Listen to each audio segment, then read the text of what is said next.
8. Echoes of the Red Room. The legend of the Red Room had been circulating for decades. Whispers said it was a hidden chat room on the dark web where, if you entered, a sinister presence would stalk you until your demise.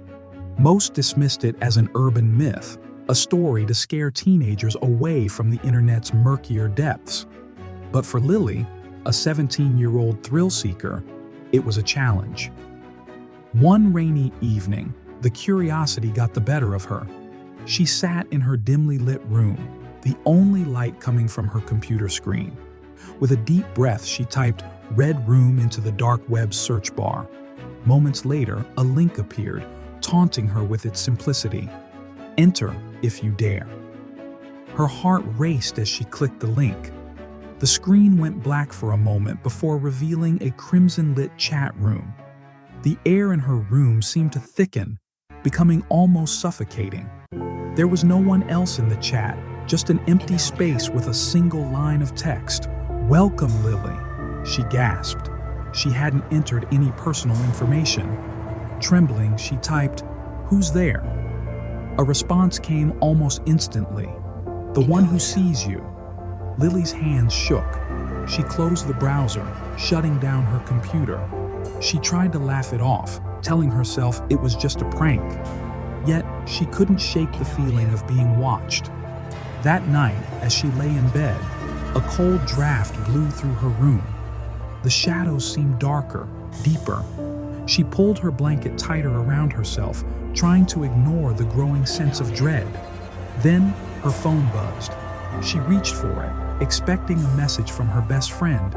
Instead, an unknown number had texted her. "Did you enjoy the Red Room?" Lily's blood ran cold. She blocked the number and tried to sleep, but her mind raced with paranoia. Every creak of the house, every rustle of the wind felt like an impending threat. The next day at school, she tried to confide in her friends, but they dismissed it as a prank. "Someone's just messing with you," they said. But Lily knew it was something more. Days turned into weeks, and the texts continued. They grew more personal, more invasive. "I like your blue dress," one said on a day she wore blue. "How was chemistry class?" another asked, minutes after she left her chemistry lab. Lily felt trapped, her sense of security eroding. She barely slept, barely ate. She became a ghost of herself, haunted by the unseen watcher. Desperation drove her to the police, but they found no leads, no trace of the sender. One night the text came, "I'm closer than you think." Panic gripped her. She looked around her room, every shadow a potential threat.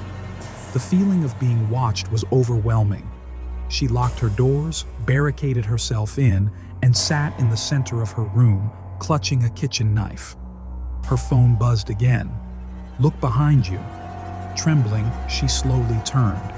Her closet door, which she had closed minutes earlier, was now ajar. The darkness within seemed to pulse, alive with malevolence. A cold hand gripped her heart as she saw a figure emerging from the shadows. The last thing Lily heard was a whisper, cold and mocking. "Welcome to the Red Room." When her parents found her the next morning, the room was silent.